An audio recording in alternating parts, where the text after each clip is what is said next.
విస్తృతంగా వచ్చినటువంటి నాయకులందరితో కలిపి సమావేశం పెట్టుకున్నాం. ప్రధాన కారణం, the main agenda of the meeting was Palamuru Rangareddy ఎత్తిపోతల పథకంలో ఈ రాష్ట్ర ప్రభుత్వం మరియు కేంద్ర ప్రభుత్వం కలిసి తెలంగాణకు చేస్తున్నటువంటి ద్రోహం, తెలంగాణకు తలపెట్టినటువంటి దుర్మార్గమైనటువంటి విధానం మీదనే చర్చ జరిగింది. దీని కథ ఏంటంటే చాలామందికి తెలియదు, అవగాహన కూడా ఉండదు. కొత్త తరం వాళ్ళకైతే అసలు తెలియదు.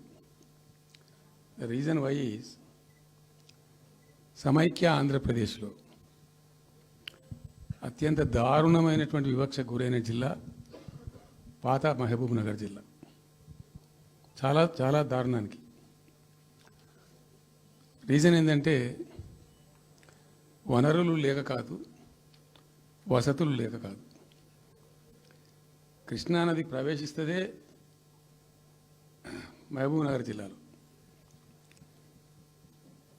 సరే, ఇప్పుడున్న తెలంగాణ, అప్పుడు ఉన్న ఆంధ్రప్రదేశ్ మొత్తం చూస్తే కూడా 300 కిలోమీటర్స్ కృష్ణానది పారుతుంది కూడా మహబూబ్ నగర్ జిల్లాలో.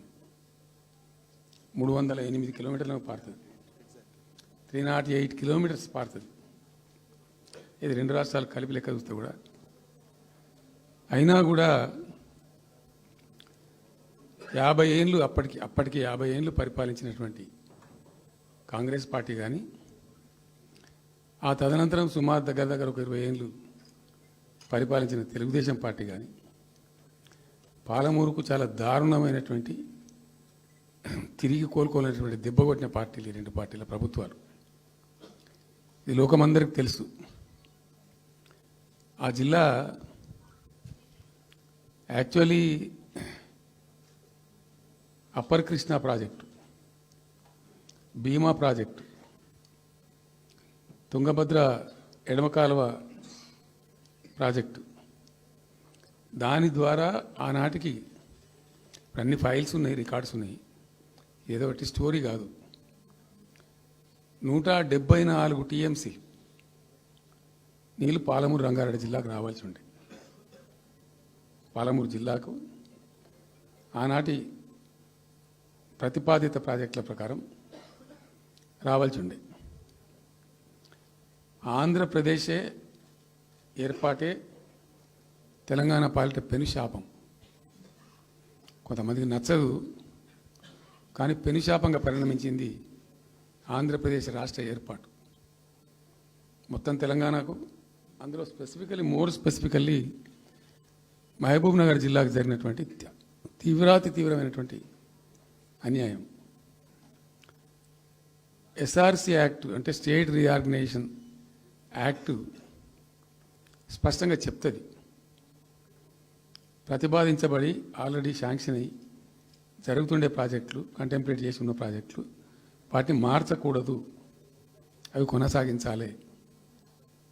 ఆ చట్టం ఉండగా కూడా వాటి అన్నిటిని కాదని వీటిని మొత్తం అబాండన్ చేసి పడేసిండ్రు.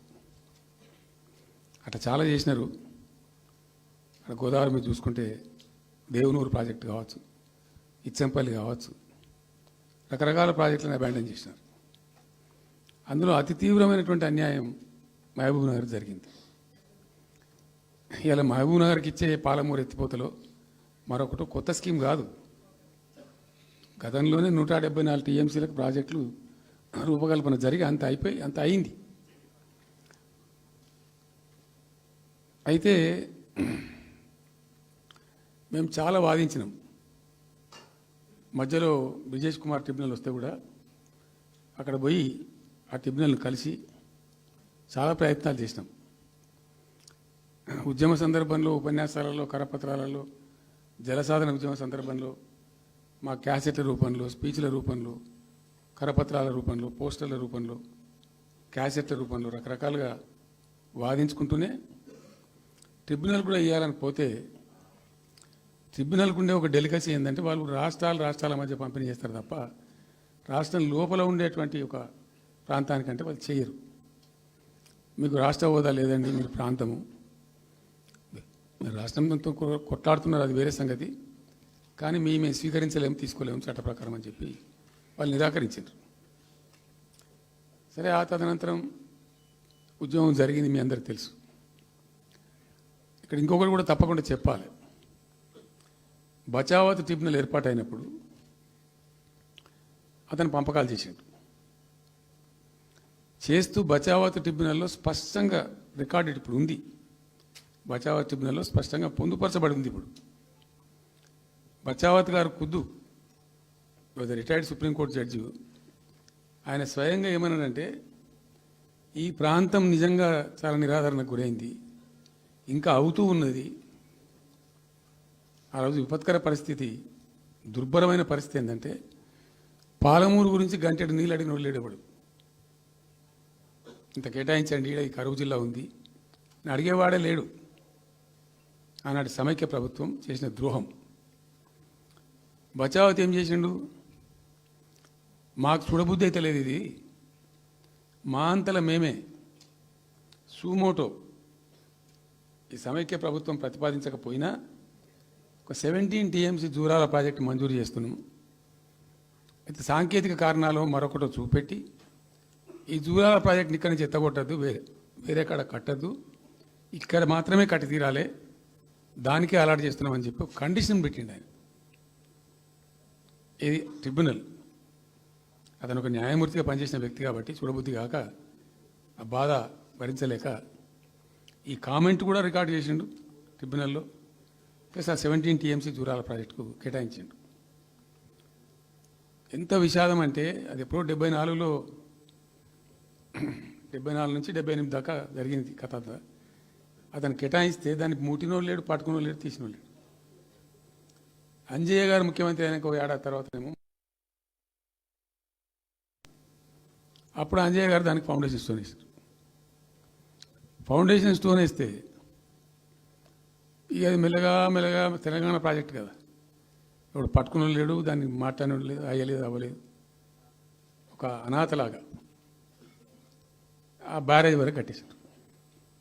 దానికి కాలువలు లేవు, నీళ్ళు రావు, పొలాలు పారాయి, కృష్ణానది నీళ్ళు వస్తుంటాయి, గేట్ల ద్వారా పోతుంటాయి. ఎప్పటి వరకు ఈ తతంగం 2001లో గులాబీ జెండా ఎగిరేదాకా ఇదే తతంగం. ఇంకా విషాదం ఏంటంటే, అప్పుడు ముఖ్యమంత్రి ఉన్న చంద్రబాబు నాయుడు ఆయన మహబూబ్నగర్ జిల్లాను దత్తత తీసుకున్నాడు. ఆయన దత్తతలో ఉండే చేసి నేను అడాప్ట్ చేసుకుంటున్నా ఈ కరువు జిల్లా, దీన్ని అది చేస్తా, ఇది చేస్తా, పొడి చేస్తా అని మాటలు చెప్పి ఇష్టం వచ్చినన్ని పునాదురాలు వేసిండు. కలువ కుర్తి, మన్ను, మశాను, రకరకాల పునాదురాలు వేసుకుంటూ ఉద్యమ సందర్భంగా నేను చేసే ఉపన్యాసాలలో నేను మాట్లాడేది, ఈ పునాదిరాలన్నీ ఎందుకు మనకు పట్క ఏడుస్తానిక, చూసుకుంటానిక, ఏం లాభము, ఈ రాళ్ళని అంశం కృష్ణానదిలో అడ్డమేస్తూ చెక్కడామని అయితే భయం అనేది నేను నవ్వేది, జనం సప్పట్లు కొట్టేది సభలలో నేను చెప్తుంటే. ఒక్క డ్రాప్ వాటర్ కూడా పొలాలు పారడానికి రాలేదు. తత్ఫలితమైంది net result. What was the net result? Palamuru జిల్లాలో ప్రతి తాలూకా కేంద్రం, అంటే ప్రతి నియోజకవర్గ కేంద్రం నుంచి వలసలు పోవడానికి ప్రజలు ప్రతి బొంబాయి నుంచి bus, Narayanpet Bombay bus, Wanaparthy Bombay bus, ఇంచుమించు అన్ని తాలూకాల నుంచి బొంబాయికి డైరెక్ట్గా బస్సు. ఏం చేస్తారు, ప్రజలు పొట్ట చేత పట్టుకొని వలస పోవాలి, బతకపోవడు తప్ప ఇంకో గతి లేదు. జిల్లాకు జిల్లా మొత్తానికి మొత్తం 100% కృష్ణా బేసిన్లో ఉంటుంది. భయంకరమైన కరువు. చివరికి ఆ జిల్లాలో ఉండే అనేక మంది కవులు అనేక పాటలు రాశారు. ఆ గోరెటి వెంకన్న గారు అయితే పల్లె పల్లెలో పల్లెలు మొలిసే పాలమూరులోన అని చెప్పి పాట రాసి పాడిండి. ఆ పాట బాగా పాపులర్ సాంగ్ కూడా, తెలంగాణ ఉద్యమం పొడుగుతో కూడా భయంకరంగా మోగినటువంటి సాంగ్. సో అట్లా జరుగుతూ ఉంది. మేము ఏడుస్తా పోయినాం, చూస్తా పోయినాం. ఆ ఉన్న రెండే ప్రాజెక్టులు, ఒకటి బచావతి పెడితేనేమో జూరాల గతి అది. అప్పుడు చంద్రబాబు నాయుడు గారి స్లోగన్ సమైక్య రాష్ట్రంలోనే సమగ్ర అభివృద్ధి. నేను ప్రథమ మహాసభకు పాలమూరు జిల్లాకు పోయినా, మహబూబ్నగర్ టౌన్లో పెట్టాం, పెద్ద భారీ మీటింగ్ జరిగింది. దాదాపు 70-80 వేల మంది వచ్చిండ్రు.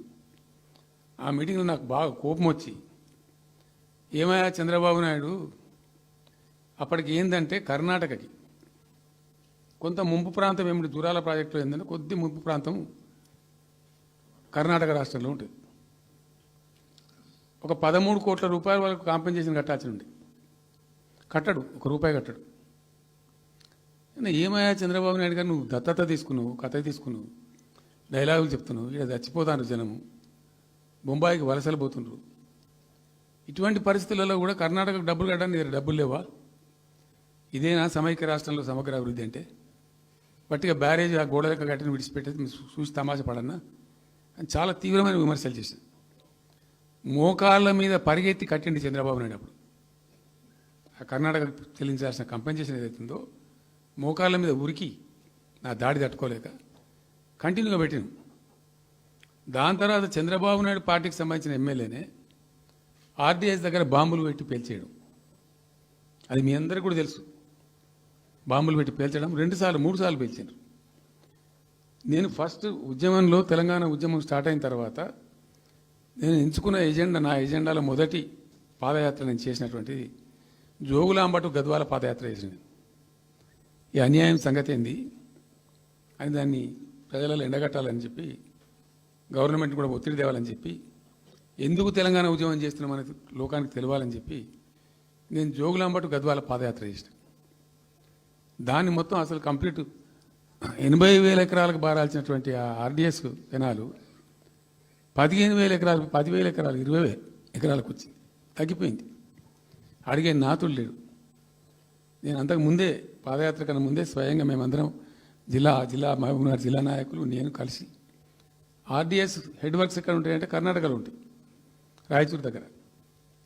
అక్కడ దాకా పోయి మొత్తం ఆశాంతం ఆ కాలువ పొడవుతో తిరిగి అర్థం చేసుకొని ఆ తర్వాతనే నేను గద్వాల మన ఆలంపూర్ టు గద్వాల పాదయాత్ర పెట్టాం. తిరిగి దాన్ని ఎక్స్పోజ్ చేసినాం. అప్పుడు అక్కడ గొడవ చేస్తే మళ్ళీ అప్పుడు జూరాల లింక్ కెనాల్ని మొదలుపెట్టింది చంద్రబాబు నాయుడు. జూరాల టు ఆర్డీఎస్కు లింక్ కెనాల్ అని మళ్ళీ డ్రామా కట్టి, అంటే ప్రతిసారి ఏమార్చడము తెలంగాణ ప్రజలను ఒక రకమైన దగా చేయటం తప్ప రాలే, ఒక డ్రాప్ వాటర్ రాలే, ఎప్పుడు రాలే. సరే కొట్లాడుతూ పోయినాం, ప్రజలు బాగా కలిసి వచ్చిండ్రు, సందర్భం కలిసి వచ్చింది, తెలంగాణ అదృష్టం బాగుంది, తెలంగాణ రాష్ట్రం ఏర్పడింది. ఇదంతా కూడా మీకు అన్నముందు జరిగిన చరిత్ర, ప్రతి ఒక్కరికి తెలిసిన చరిత్ర. ఇది ఏం కొత్త స్టోరీ కాదు, కల్పిత కథ కాదు, పుట్టించి చెప్పేది కాదు. పాలమూరు జిల్లా యొక్క దరిద్రం, ఆ దరిద్రంలోకి పాలమూరు నెట్టివేయబడ్డ పరిస్థితి. నేను అందుకే ఊకే మొత్తుకునేది కదా, తెలంగాణ వెనుకబడ్డ ప్రాంతం కాదు, వెనుక పడేయబడ్డ ప్రాంతం, వెనుకకు నెట్టివేయబడ్డ ప్రాంతం అని చాలాసార్లు చెప్పేది. నేను వందల ఉపన్యాసాల్లో చెప్పాను. అది ప్రూవ్ టు బి కరెక్ట్. దాని తర్వాత ఎక్కడి దాకా పోయిన పరిణామాలంటే, పాలమూరు జిల్లాలో ఎండాకాలం వచ్చిందంటే గంజి కేంద్రాలు పెట్టేది. ఏడిసినాం మేము ఒకరోజు. గంజి కేంద్రాలతోని పాలమూరు, ఎందుకంటే యువకులంతా పాపం వలస ఉన్న ముసలివాళ్ళు చచ్చిపోడు, తిండి దొరకక, దానికి గంజి కేంద్రాలు పెట్టి కమ్యూనిస్ట్ పార్టీలు వాళ్ళు వచ్చేది కొంత అడావుడు చేసి ప్రజలకు కొంత గంజి పోసే ప్రయత్నం. చివరి గంజి కేంద్రాలు పెట్టే స్థాయికి దిగజారిపోయింది పాలమూరు.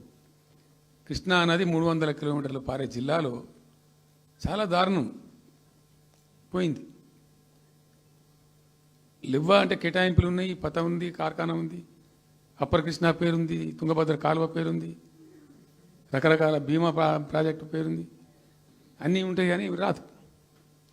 చూడడానికి మళ్ళీ ముఖ్యమంత్రి దత్తతలో ఉంటుంది కానీ రాదు, ఏమీ రాలే.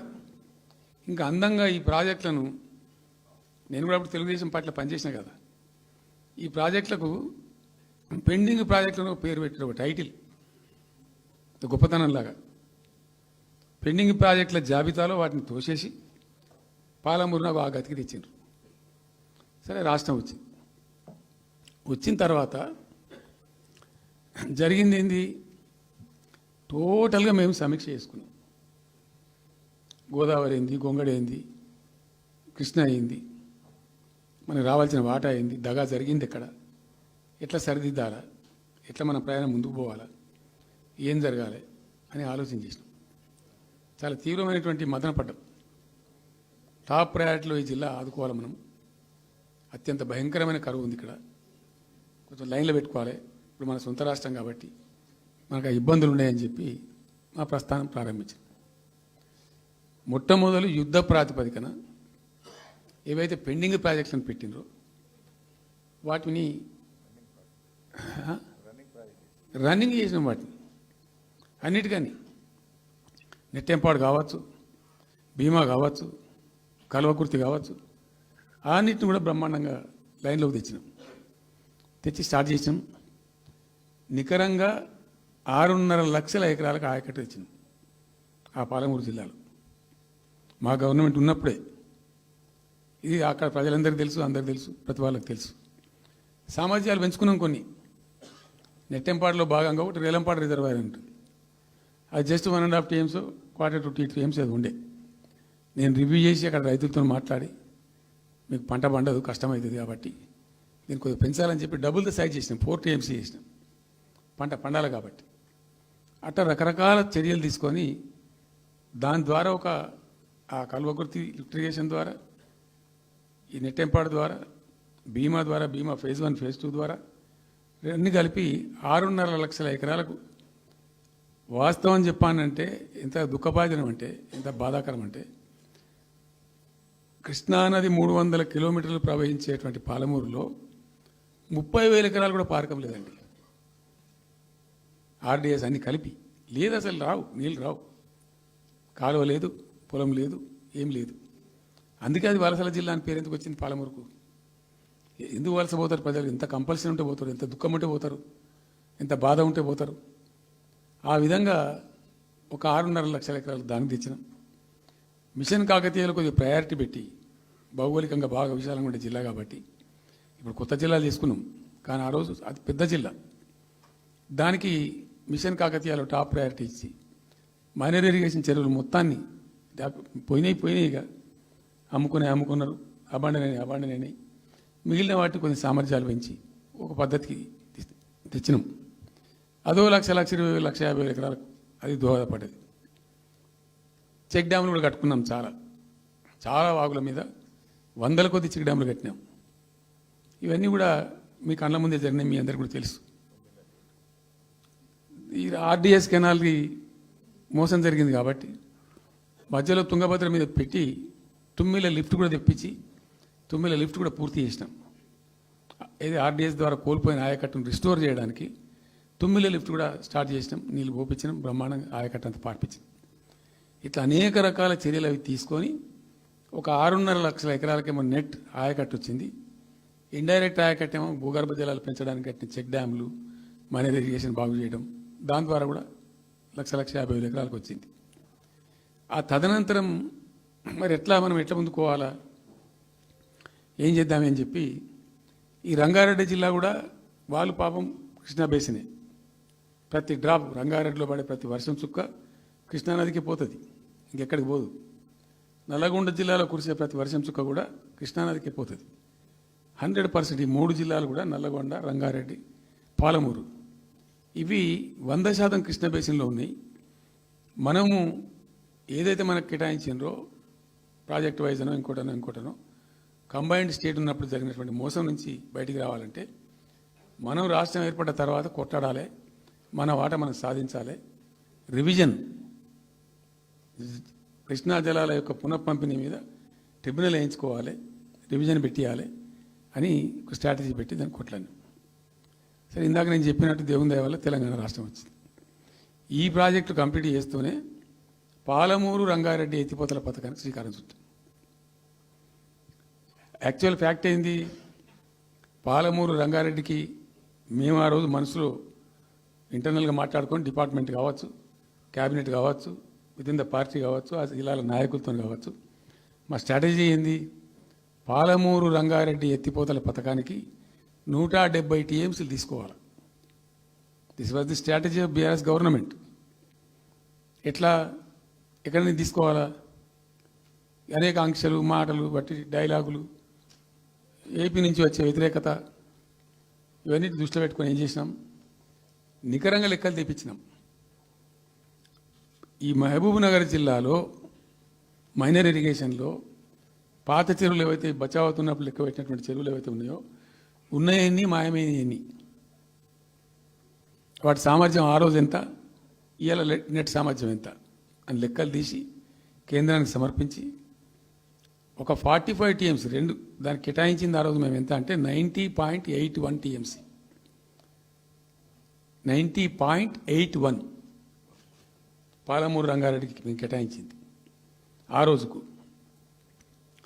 అయితే 170 ఎట్లా అంటే మరి మాకు ఇంకా వాటా వస్తుంది కదా, ట్రిబ్యునల్ వచ్చిన తర్వాత మాకు వాటా వస్తే దానిలో తీసుకున్న నీళ్ళని కూడా దీనికే మనం అటాచ్ చేసుకుంటామని చెప్పి 91 పాయింట్ తీసుకున్నాం. ఎట్లా తీసుకున్నాము, బచావత్ ట్రిబ్యునల్లోనే ఒక తీర్పు చాలా స్పష్టంగా ఉన్నది, డెసిషన్ అది ట్రిబ్యునల్ యొక్క నిర్ణయం ఏంటిది. ఆంధ్ర వాళ్ళు మొదటి నుంచి కూడా మేము కొంత గోదావరి నీళ్లు కృష్ణా డెల్టాకి తెచ్చుకుంటాం, నాగార్జున ఆయకట్టుకు తెచ్చుకుంటాం, మరో దాన్ని తెచ్చుకుంటాం అనే పద్ధతులు మొదలుపెట్టి తెచ్చుకున్నారు. దాంట్లో భాగంగా 80 టీఎంసీలు వాళ్ళు తీసుకుంటున్నారు. ఇది పోలవరం కట్టి ఆ కెనాల్ అప్పుడు వైఎస్ రాజశేఖర్ తవ్విండి కదా, పట్టిసీమ లిఫ్ట్ పెట్టిండ్రు, ఇనీషియల్ లిఫ్ట్ పెట్టిన తర్వాత ఇప్పుడు కెనాల్ అయింది. సో దాన్ని 80 టీఎంసీలు వాళ్ళు వాడుకుంటున్నారు, ఎక్కువనే వాడుకుంటున్నారు. సో వాళ్ళు డిపిఆర్లో సబ్మిట్ చేసినారు చాలా క్లియర్గా స్పష్టంగా ఏమని, 80 టీఎంసీలు మేము తీసుకుంటున్నాం, 80 టీఎంసీలు పైన 5 రాష్ట్రాలకు బచావ్ ట్రిబ్యునల్ ప్రకారం ఇస్తాం.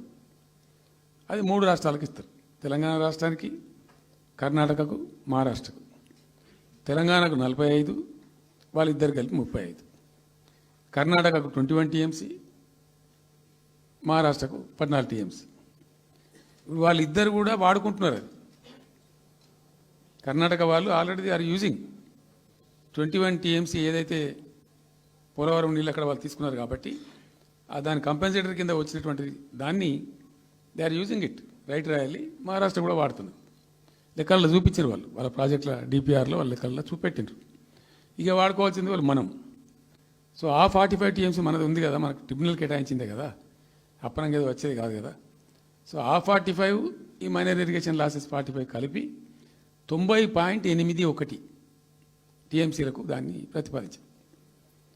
It has a strong basis, ఏదో గాల్లే అడగోలు జమాబందీ ఏర్పడతాడు చేసింది కాదు, ఒక స్పష్టమైనటువంటి విధానంతో ఒక అవుట్లుక్తో భవిష్యత్తు ప్రయోజనాలను దృష్టిలో పెట్టుకొని చేసినటువంటి చర్య చేసినాం.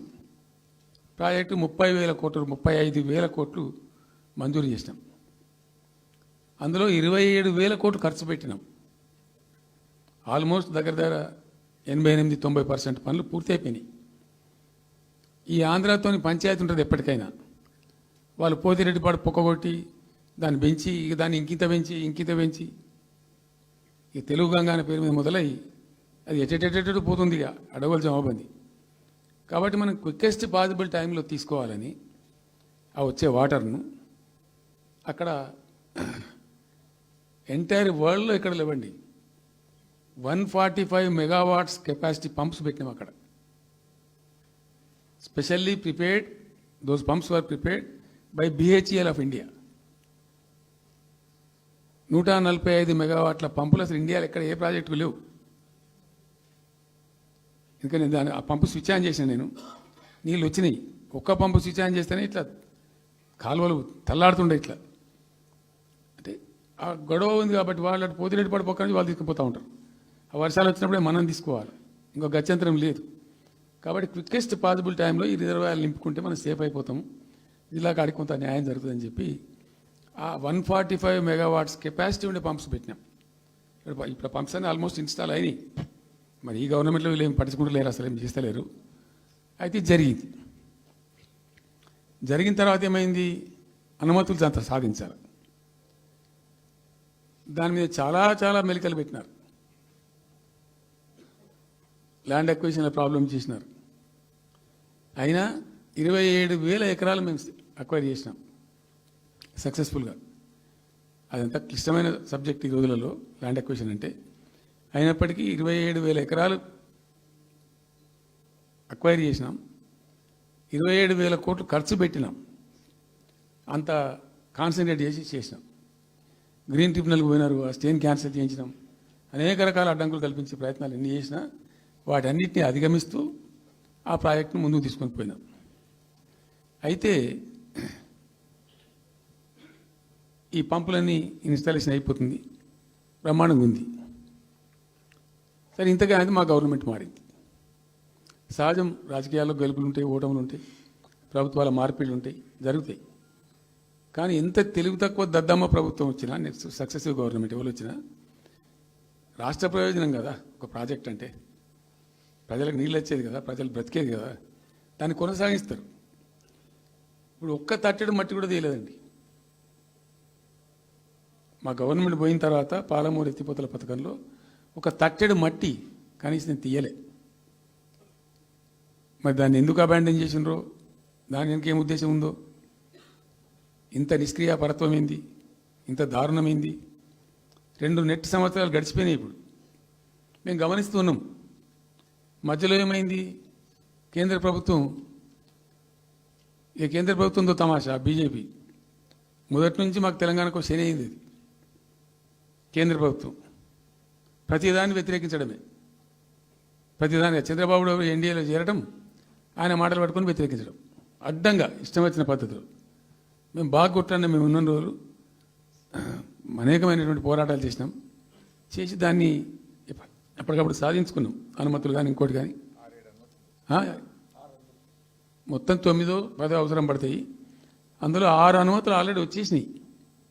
మెయిన్ ఎన్విరాన్మెంట్ అసెస్మెంట్ కమిటీది అదే మెయిన్ అసలు ప్రాజెక్టుకు లైఫ్ లైన్. దాని మొత్తం అనుమతులు వచ్చేసినాయి. దాని తర్వాత మిగిలిన అనుమతులన్నీ లాంఛనమే, ఇక ఇచ్చేయాల్సిందే. అది ఇచ్చిందంటే అటువంటి అతి ముఖ్యమైనటువంటి అనుమతి కూడా తెచ్చినాం. అన్నీ అన్నీ వచ్చిన తర్వాత కేంద్ర ప్రభుత్వం మొన్న చంద్రబాబు నాయుడు ఎంపీలు అవసరం ఉంది కదా అక్కడ వాళ్ళకు. ఇప్పుడు ఇద్దరు ఎంపీలు అవసరం కదా, నితీష్ కుమార్, చంద్రబాబు నాయుడు. దానికోసం బీజేపీ ఎంతకైనా దిగజారుతుంది. అక్కడ ప్రభుత్వం నిలబెట్టుకోవాలి కాబట్టి ఎంతకైనా దిగజారి ఆయన మాట పట్టుకొని డిపిఆర్ను వాపసు పంపించారండి. మేము ఉన్న రోజులు రాలే డిపిఆర్ వాపసు. అనుమతులు తెచ్చిన ఉంటాం మేము. ఇంకా డిపిఆర్ వాపసు వస్తే భూమి ఆకాశం ఒకటి చేయాలా రాష్ట్ర ప్రభుత్వం. ఎంత లొల్లి చేయాలా, ఎంత హడావుడి చేయాలా, ఆల్ పార్టీ డెలిగేషన్ తీసుకుపోవాలి. అవసరం వస్తే మేము వడ్లు కొనకపోతే పోయి ఢిల్లీలో ధర్నా చేసినామండి. మేము అప్పుడు మా గవర్నమెంట్ ఉన్నప్పుడు రైతులు పండించిన పంట కొనకపోతే యావత్తు ఎమ్మెల్యేలు, క్యాబినెట్ అందరం పోయి ఢిల్లీలో ధర్నా చేసి కేంద్ర ప్రభుత్వం మెడలు వంచినాం. మేము 80 లక్షల టన్నులు మనకి తీసుకుంటామనేటువంటి ఒప్పందం మీద సంతకం చేయించుకొని వచ్చినాం. వడ్లు కొనిపించినాం ఎఫ్సిఐతోని. మామూలు వడ్లు కొనకపోతేనే మేము అంత అడావుడి చేసిపోయినాము. కానీ ఒక ఇంత పెద్ద ప్రధానమైన 3 జిల్లాలకు సంబంధించిన ప్రాజెక్టు డిపిఆర్ వాపసు పంపిస్తే వీళ్ళు కుయ్యలేదు, కుట్టుకోలేదు, వాళ్ళకి చెప్పని కూడా చెప్పలేదు. తెలియదు ఎవరికి బయట. జస్ట్ దేవర్ ఇంకా బాధాకరమైన అంశం ఏంటంటే, అసలు 170 టీఎంసీలకు దాదాపు మేము ఏమి చేస్తే బ్రిజేష్ ట్రిబ్యునల్ నడుస్తుంది కదా. దీనిలో ఎట్లుంటుందంటే ఇంకో విషయం అండి, నేను స్పష్టంగా చెప్తాను, మళ్ళీ కన్ఫ్యూజన్ అవుతుంది. దేశంలో ఒక కొత్త రాష్ట్రం ఏర్పడితే దానికి కొన్ని సంక్రమణలు ఉంటాయి. నీళ్ళెన్ని రావాలి, ఫలాన్ని ఇంత రావాలి, ఫలాన్ని ఇంత రావాలి అని కొన్ని సంక్రమిస్తాయి ఆటోమేటిక్గా. అది ఎస్ఆర్సీ యాక్ట్. భారతదేశంలో ఇనీషియల్గా ఉన్నాయి 14 స్టేట్సే. ఇప్పుడు జమ్మూ కాశ్మీర్ అదేదో వాళ్ళు చేసినారు, కానీ అదర్వైజ్ 15 రాష్ట్రాల తర్వాత ఏర్పడ్డాయి. వాళ్ళు దాన్ని ఇప్పుడు యూనియన్ టెరిటరీ చేసినారు కదా లద్దాఖ్ను. 15 అంటే ఒరిజినల్గా ఉన్నదానికంటే ఇంకో రాష్ట్రం ఎక్కువ కలిపి కొత్త రాష్ట్రాలు వచ్చినాయి. సో వాటికి పద్ధతి ఉంది. ఏ రాష్ట్రం ఏర్పడ్డప్పుడు దానికి ఏదేమి ఇవ్వాలి, హైకోర్టు ఎట్లా, పలాంది ఎట్లా అన్నీ దానికి ఒక చట్టం ఉంది. అవన్నిటిని బుల్డోజ్ చేస్తూ ఇక్కడ ఇయ్యలే. నీళ్ళు ఎన్ని రావాలా, ఫస్ట్ ఛాయిస్ వాళ్ళకి ఇస్తారంటే ఆ రాష్ట్రాలకు ఇస్తారు. ఏ రాష్ట్రాలు అయితే విడిపోయినాయో మీరు మ్యూచువల్ అండర్స్టాండింగ్లో చేసుకోండి అని ఇస్తారు. ఇక్కడ పొసిగే కార్యక్రమం కాదు. కాబట్టి మేము ఏం చేసినామంటే 1 ఇయర్ తర్వాత 1 ఇయర్ లోపు ఒకవేళ పరిష్కారం అయితే 2 రాష్ట్రాలు చేసుకోవాలా, లేదా సెంట్రల్ గవర్నమెంటే ఆర్బిట్రేషన్ ద్వారా చెయ్యాలా కూర్చొని. చేయనప్పుడు ఏం చేయాలంటే సుప్రీంకోర్టుకు పోవాలి. మేము 1 ఇయర్ తర్వాత కేంద్ర ప్రభుత్వానికి అప్పీల్ చేసినాం. సెక్షన్ 3 వేయండి, మాకు కృష్ణా జలాల పునఃపంపిణీ చేయండి. చేస్తే దాని వాళ్ళు ఖాతరు చేయాలి. మేము సుప్రీంకోర్టుకు పోయినాం. సుప్రీంకోర్టు కోపానికి వచ్చింది కేంద్ర ప్రభుత్వం మీద కూడా. ఒక రాష్ట్రం అంటూ ఏర్పడ్డప్పుడు యాక్ట్ ప్రకారం, పార్లమెంట్ యాక్ట్ ప్రకారం వాళ్ళకి రావాల్సిన అన్ని రావాలి కదా. మరి ఇది కూడా వాళ్ళకి ఏదో తేల్చండి, మీరు తెలుస్తారా లేదంటే అప్పుడు ఆ మంత్రి, ఆయన పేరు షెకావత్ ఉండే కదా, గజేంద్ర సింగ్ షెకావత్, నేను ఢిల్లీ పోయినప్పుడు నన్ను రిక్వెస్ట్ చేసిన ఆయన, భాయ్ సాబ్ మాకు కూడా ఇబ్బంది అవుతుంది, మీరు అది విత్డ్రా చేసుకోండి సుప్రీంకోర్టులో కేసు, మేము సెక్షన్ 3 చేస్తామండి. అప్పటికి 2-3 ఏళ్ళు గడిచిపోయింది, డిలే అవుతా ఉన్నది. నేను పోయినప్పుడు అలా అడుగుతున్నా, పర్సూ చేస్తున్నా, మాట్లాడుతున్నాం, ప్రైమ్ మినిస్టర్ లెటర్స్ ఇచ్చినాం, అన్నీ చేస్తున్నాం. ఫైనల్గా సుప్రీంకోర్టు చివాట్లు పెట్టిన తర్వాత వాళ్ళు ఉండి మీకు విత్డ్రా చేసుకుంటే దయచేసి మేము ఇట్లా సుప్రీంకోర్టు ఆర్డర్ వస్తుందని తెలిసిపోయింది వాళ్ళకు కూడా.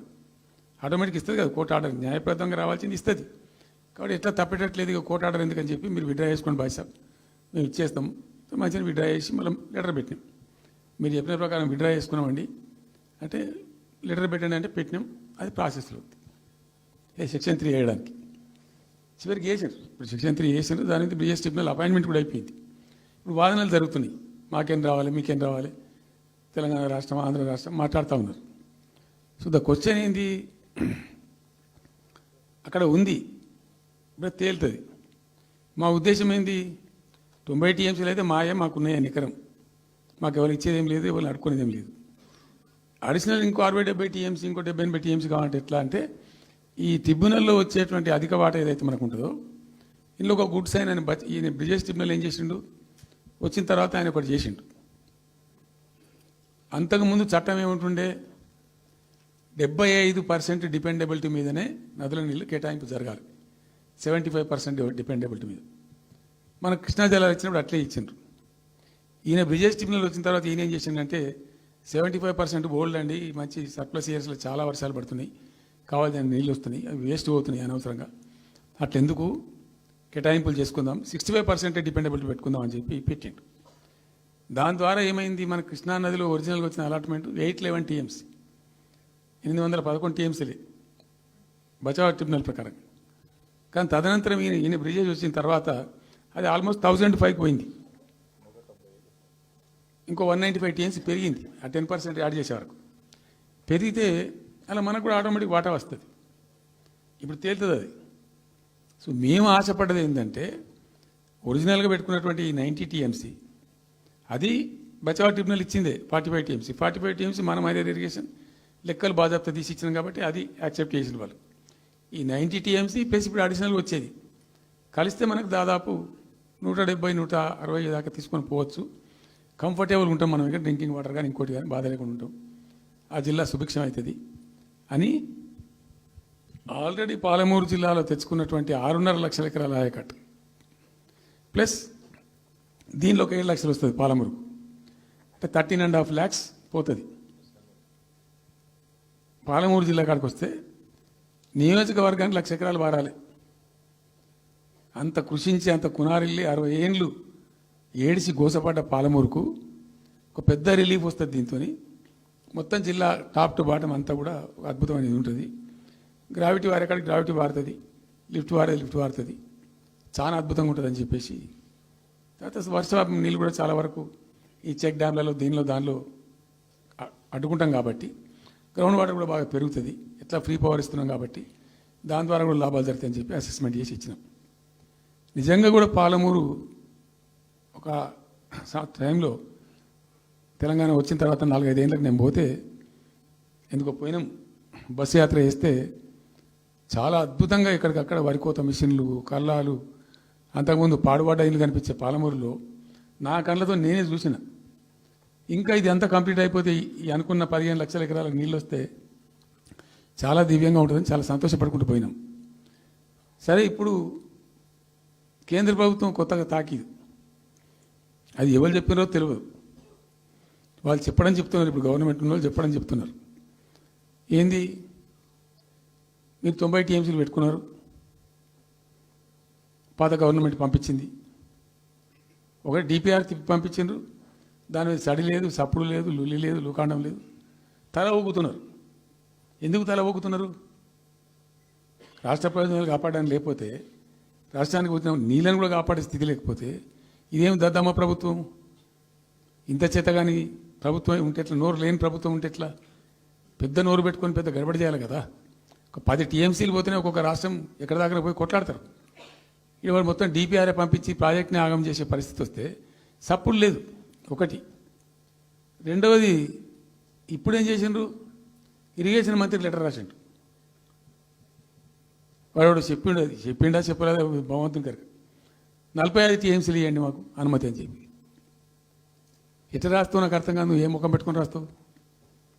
ఇదో ప్రభుత్వమా? అంటే ఉన్న వస్త్రానికి పోతే అనవసరం పోయింది అన్నట్టు ఉన్నది కూడా కొట్టుకుంటారు ఎవడన్నా. ఎవరై నీళ్ళు అవి ఆల్రెడీ బచావ్ ట్రిబ్యునల్ తీర్మానంలో ఇచ్చింది. దాన్ని కర్ణాటక వాడుతుంది, అటు మహారాష్ట్ర వాడుతుంది. వాళ్ళ లెక్కల్లో చూపెడుతున్నారు వాళ్ళు. రాల్మట్టి డ్యాంలో వినియోగంలో చూపెడుతున్నారు వాళ్ళు. మాకు వచ్చిన 21 టీఎంసీ మేము ఇక్కడ వాడుతున్నామని చెప్పి. ఆ 2 ఎగువ రాష్ట్రాలు వాడుతుంటే ఇక్కడ వచ్చి మనకు వచ్చినటువంటిది బాజాప్తా, అది కూడా ట్రిబ్యునలే కదా, బచావత్ కూడా ట్రిబ్యునలే కదా. ఆ ట్రిబ్యునల్ తీర్పు ద్వారా వచ్చిన 45 టీఎంసీలు నువ్వు ఎందుకు ఆపుతున్నావు ఇప్పుడు? ఇదో రాష్ట్ర ప్రభుత్వమా? అసలు ప్రభుత్వం ఉందా? నిద్రపోతున్నారా? ఇంతసేపు రియల్ ఎస్టేట్ దందా తప్ప ఇంకోటి లేదా? ఇల్టు భూములు ఎట్లా అమ్ముదాం, పల్టు భూములు ఎట్లా అమ్ముదాం, ఆ భూములు ఎట్లా దెబ్బ పెడదాం, ఇంత కమిషన్ కొడదాం, ఇది తప్ప రాష్ట్ర ప్రయోజనాలు, నీళ్లు, రైతులు, మనుషులు లేరా? ప్రాజెక్టులు ఎందుకు 2 నెలల నుంచి ₹1 పెట్టలే? ఎందుకు ఒక తట్టడి మట్టి తీయలే? ఎవరు నిరోధించిన మిమ్మల్ని? ఎవరు అడ్డుపడ్డారు మీకు? ఎవరు కట్టేసారు మీ కాళ్ళను? అటు పైసా పనిచేయరు, నిష్క్రియాపరత్వంగా ఉంటారు. డిపిఆర్ పంపిస్తే సపోర్ట్ చేయరు. ఇలా చివరికి 45 టీఎంసీ అని రాస్తారు. అంటే ఏం కాబోతుంది? ఎవరో ఒత్తిడి ఉంది దీని వెనుక? ఏం కుట్ర దాగి ఉంది ఇది? 2 ఏళ్ల నుంచి నేను మౌనం పాటించి చూసుకుంటూ వస్తున్నాం. తప్పని పరిస్థితి నేను బయలుదేరినప్పుడు తప్పదు. అటు కేంద్రాన్ని ఎక్స్పోజ్ చేస్తాం, ఇటు రాష్ట్రాన్ని ఎండగడతాం ప్రజల మధ్యలో ఖచ్చితంగా. ఇలా మొత్తం విస్తారంగా మాట్లాడినాం, చర్చించినాం. చాలా పెద్ద ప్రజా ఉద్యమాన్ని శ్రీకారం చుడతాం. కంపల్సరీ పాలమూరు, రంగారెడ్డి, నల్లగొండ జిల్లాలలో గ్రామాన దానికి పోస్టర్ డిజైన్ అవుతుంది, కరపత్రం డిజైన్ అవుతుంది. ప్రజా ఉద్యమాలు చేస్తాం, పెద్ద బహిరంగ సభలు పెడతాం. నేను స్వయంగా అటెండ్ అవుతున్న బహిరంగ సభలకు. ప్రజాక్షేత్రంలో ఈ ప్రభుత్వం యొక్క నిష్క్రియాపరత్వాన్ని ఎండగడతాం. ఇప్పుడు వాయిస్ అయితే తెలంగాణకు, మరి తెలంగాణకు ఉన్న ప్రభుత్వం మాట్లాడకపోతే ఇంకెవరు మాట్లాడాలా? మాకు 2 బాధ్యతలని, ఒకటి తెలంగాణ తెచ్చిన పార్టీగా, రెండవది ప్రధాన ప్రతిపక్షంగా కూడా కంపల్సరీ మా డ్యూటీ మేము చేయాలి. అందుకోసం గాను వీళ్ళు ఏదో తమాషకు మేము అదోటి ఇదోటి అడ్డం పొడుగు మాట్లాడి, కిరికిరి మాటలు మాట్లాడి, ఈ కారు కూతలు కూసి ఏదో చేస్తామనుకుంటే నడవదిగా. ఈ ఏళ్ళ దాకా వేరే కథ, రేపటి నుంచి వేరే తోలు తీస్తాం ఎక్కడికక్కడ. ప్రజలు ఖచ్చితంగా ఎక్కడికక్కడ నిలబెట్టే ప్రయత్నం చేస్తాం. అడుగున చెక్ చేస్తాం, ప్రతి విషయంలో చెక్ చేస్తాం. Sufficient time we have given. మేము తొందరపడి మేము ఎందుకు కన్నెర్రాయి, మా ప్రభుత్వం పోయింది, వీళ్ళు వచ్చింది అనేటువంటి ఒక పిచ్చి అయ్యి అట్లా మేము చేయలే, అటువంటి వాడికి పోలే. ఇష్యూల మీద పోరాడుతున్నాం, ఒకే ఫీజు ఎంబర్స్ మీద పోరాడుతున్నాం, ఇంకోటి పోరాడుతున్నాం, రకరకాల భూదందాల మీద, దోపిడీ మీద, లగచర్ల మీద, గిగచర్ల మీద పోరాడుతున్నాం. పార్టీ కొట్టాడుతున్నది, తప్పకుండా తప్పదు కాబట్టి కొట్టాడుతాం. ఇప్పుడు మొత్తం మొదటికే ముప్పు వచ్చే పరిస్థితి ఉంది. అటు గోదావరి మీద అరాకిరి చేసి చంద్రబాబు నాయుడు, ఏపీ ప్రభుత్వం, నల్లమల సాగరు, ఈ సాగరు, ఆ సాగరు, అటు గోదావరి దోపిడీ జరుగుతూ ఉంటే దాని మీద సప్పులు లేదు. ఇటు కృష్ణలో ఇంత ఘోరంగా పాలమూరు ఎత్తిపోతల మీద దీని మీద సప్పులు లేదు. మరి ఎవరి ప్రయోజనాల కోసం ఉన్నట్టు రాష్ట్ర ప్రభుత్వం? ఏం చేయడానికి ఉన్నట్టు? ఏం జరుగుతున్నట్టు రాష్ట్రంలో? కాబట్టి ఎట్టి పరిస్థితుల్లో నేనే స్వయంగా రంగంలో దిగాలనుకున్నా. దినం ఈరోజు డిసిషన్ అయిపోయింది. 2-3 రోజులలో, 2-3-4 రోజులలో, రాబోయే 3-4 డేస్లో ఆయా జిల్లాల నాయకులతో సమావేశమై ఖచ్చితంగా చాలా పెద్ద ఎత్తున అక్కడ గ్రామానికి డప్పు కొడతాం, మొత్తం సభలు పెడతాం, కవులు, గాయకులు, కళాకారులు అందరినీ తట్టి లేపుతాం. మీ పత్రికా విలేకరులను కూడా రిక్వెస్ట్ చేస్తాం. అక్కడ జరిగే అన్యాయాన్ని, ప్రజలకు జరిగేటువంటి అన్యాయాన్ని, ఈ జలదోపిని అరికట్టాలని ఈ కేంద్ర ప్రభుత్వం అవలంబిస్తున్న విధానాన్ని కూడా తప్పకుండా చేస్తాం. ఇన్ని రోజులు ఒక రకంగా పోయినాం, కానీ తప్పేటట్లేదు. ఇప్పుడు ఎవరితోనైనా సరే కొట్లాడతాం, తెలంగాణ కోసం భయపడం, యాందాకానే పోతాం, ఈ కొండ మీద గోపైనా సరే కొట్లాడతాం తప్ప ఇడిచిపెట్టాం. ఇక్కడ ఏమి ముఖాలు చూసేది కానీ ఇంకోటి కానీ నైసిటీస్ ఏమి లేవు. There is no nicety at all. Will fight, డెఫినెట్గా ఫైట్ చేస్తాం. ఎందుకంటే రక్షించుకోవాలి, రాష్ట్రం యొక్క హక్కులు రక్షించుకోవాలి, నీళ్లు రక్షించుకోవాలి, రాష్ట్ర ప్రజల ప్రయోజనాలు రక్షించుకోవాలి. ఈ విధంగా ఇప్పుడు మా కళ్ళ ముందు జరిగినటువంటి దీనిలో ఈ దుర్మార్గంలో ఎట్లా మౌనం పాటిస్తాడు కేసీఆర్? ఎందుకు మౌనంగా ఉంటాం? ఎవరి కోసం ఉంటాం? ఎందుకోసం ఉండాలి? కాబట్టి అరాకిరి ముచ్చట్లు కావు. ఇష్టం వచ్చినట్టు మాట్లాడి ఇష్టం వచ్చినట్టు ఆల్తు ఫాల్తు కూతలు కూసి ఏదో చేస్తామంటే అది జరిగేది కాదు, జరగనీయం. రెండవది, ఈ ప్రభుత్వం కూడా సర్వభ్రష్ట ప్రభుత్వం, సర్వములో భ్రష్టమైంది. మేము చెప్తా, బీజేపీ కథ కూడా చెప్తా. ఎందుకు చెప్పా? డెఫినెట్గా చెప్తాం. అరే నువ్వు మా ఇంట్లోకి వచ్చి మాకు దూసుకపోతా అని ఊరుకుంటామే? నాకు అర్థం ఎవరైతుంది? ఏమైనా ఉండొచ్చు కాక ఏమైనా ఉండకపోవచ్చు కాక నీ చేయబెట్టి పైసలు కూర్చుకుంటా అంటే ఊరుకుంటామా? సాధారణ కడికైతే కొట్లాడతాం కదా. యాక్చువల్లీ ఒక పద్ధతిలో ఈ రాష్ట్రం ఒక క్రమ పద్ధతిలో మంచిగా ముందుకు పోతూ ఉంటుంది. సంక్షేమం విషయంలో కానీ, అభివృద్ధి విషయంలో కానీ, పారిశ్రామికీకరణలో కానీ, ఐటీ రంగంలో కానీ, క్రైమ్ తగ్గించడంలో కానీ, లా అండ్ ఆర్డర్ మెయింటైన్ చేయడంలో కానీ ఒక మంచి పద్ధతిలో పోతూ ఉంది. ఇవాళ ఏందండి, జంట నగరాలలో పట్టభాగాలు నడి రోడ్డు మీద హత్యలు జరుగుతున్నాయి, అడిగే దిక్కు లేదు. మానభంగాలు జరుగుతున్నాయి, రేపులు జరుగుతున్నాయి. ఎన్సీఆర్బీ రిపోర్ట్ ప్రకారంగా 20% క్రైమ్ రేట్ పెరిగింది తెలంగాణలో. పీస్ఫుల్ స్టేట్ ఉండే, ఫ్రెండ్లీ పోలీసింగ్ ఉండే, అవన్నీ ముఖ్యమైపోతున్నాయి ఇవాళ తెలంగాణలో. చూస్తున్నాం మేము, మనం పాటించడానికి చూసుకుంటూ గమనించుకుంటూ రికార్డు చేసుకుంటూ అని చర్చ చేస్తున్నాం. ఎప్పటికప్పుడు పెరిగిపోయినాయి. వాగ్దానాలు ఏంటంటే వీళ్ళు చేసినాయి? మంచిగా ఉన్న ప్రజలను, మాకు ఓటేసే ఉద్దేశంలో ఉన్న ప్రజలను పచ్చి అబద్ధాలు టెంప్ట్ చేసి మోసం చేసి, ఈ రాష్ట్ర ప్రజానీకాన్ని మోసం చేసి దొంగ మాటలు చెప్పి మాయ మాటలు చెప్పి అర్రాస్ పాటలు వాడినట్టు వాడినండి, వేలం పాట వాడినట్టు. కేసీఆర్ 10,000 ఇస్తాడు రైతు బంధుకు, మేము 15,000 ఇస్తాం. మహిళలకు 2,500 ఇస్తాం. కేసీఆర్ కళ్యాణ లక్ష్మి ₹1,00,000 ఇస్తాడు, మేము తులం బంగారం కల్పిస్తాం. మీరు పెళ్లిళ్ళు చేసుకోకుండా ఆపుండ్రి. ఇదే ప్రభుత్వం మీరు చెప్పినటువంటి మాటలు, పెళ్లిళ్ళు చేసుకుంటూ ఆగిపోండి, మీరు నవంబర్లో చేసుకునే బదులు డిసెంబర్లో చేసుకుంటే తులం బంగారం కూడా వస్తుంది. ఉపన్యాసాలలో చెప్పానండి, మరి ఉన్నాయి ఆ క్యాసెట్లని. ఇంకేం చెప్పినారు? పెన్షన్ తీసుకునే ముసలి ఎవరైతున్నారో నవంబర్లో తీసుకోకుండా డిసెంబర్లో 4,000 వస్తుంది. తెల్లారే ఇంకేం మాట్లాడిండ్రు? ఏంటి అది? 2 లక్షల రుణమాఫీ అని నరికిండ్రు. ఉరుకుండ్రి బ్యాంకుల పంట పోయి జల్దీ తెచ్చుకోండి. ఇది ఒక్కటి కాదు, అట్లా అర్రాసి పడవాడినట్టే. చివరికి విద్యార్థులకు, పాపం పేద విద్యార్థులకు ఇండియా ఒక స్కూటీలు కాదా బాబు, చాలా ఉన్నాయి. శాంతాడంత లిస్ట్ 420 హామీలని చాలా ఉన్నాయి. నేను కొన్ని హైలైట్ చేసి చెప్తున్నాను. టెంప్ట్ చేయడంలో, ఫర్ ఎగ్జాంపుల్ ఇప్పుడు ఇండియా మొత్తంలో ఎక్కడ ఏరండి, మేము మొత్తం కూడా 100% సమ్మిళితమైన అభివృద్ధితో మేము ముందుకు పోయినాం. ఇట్లా ఏకపక్షంగా ఏకోన్ముఖంగా పోలే. మేము ఆల్ ఫ్రంట్స్ కవర్ చేయాలని చూసినాం. పేద పిల్లలు ఉంటారు, వాళ్ళకి పాపం విదేశీ విద్య లేక సీట్ వస్తుంది, చదువుకోవాలని ఆశపడతారు, పోలేరు. వ్యక్తిగతంగా మమ్మల్ని అడిగితే మేము పార్టీగతంగానో వ్యక్తిగతంగానో చేసేది కొంతమేరకు. పాలసీగానే ఎందుకు చేయకూడదని చెప్పి ఆలోచించి ₹20 లక్షలు ఇచ్చింది. ఎస్సీ ఎస్టీ పిల్లలు పోతే వాళ్ళకి అంబేద్కర్ పేరు అని పెట్టినాం.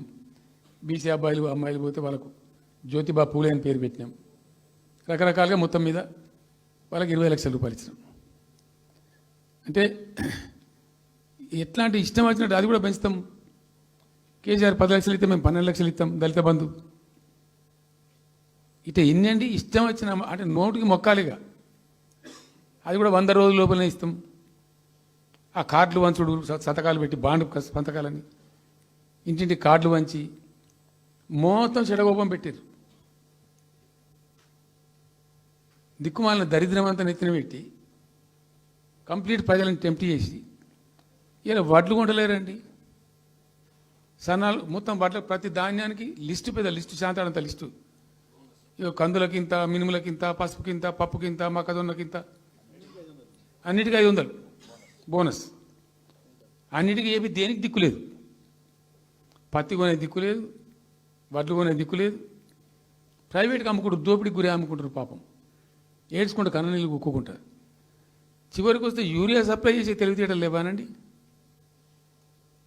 మా గవర్నమెంట్ ఉన్నప్పుడు రైతులు గ్రామాలలో ఒక ఆటో రిక్షాని డబ్బులు ఇచ్చి 10 బస్తాలు తెచ్చి బాబు అంటే తెచ్చి ఎడ పడేసిపోతుండే వాడు పొలం కాడ.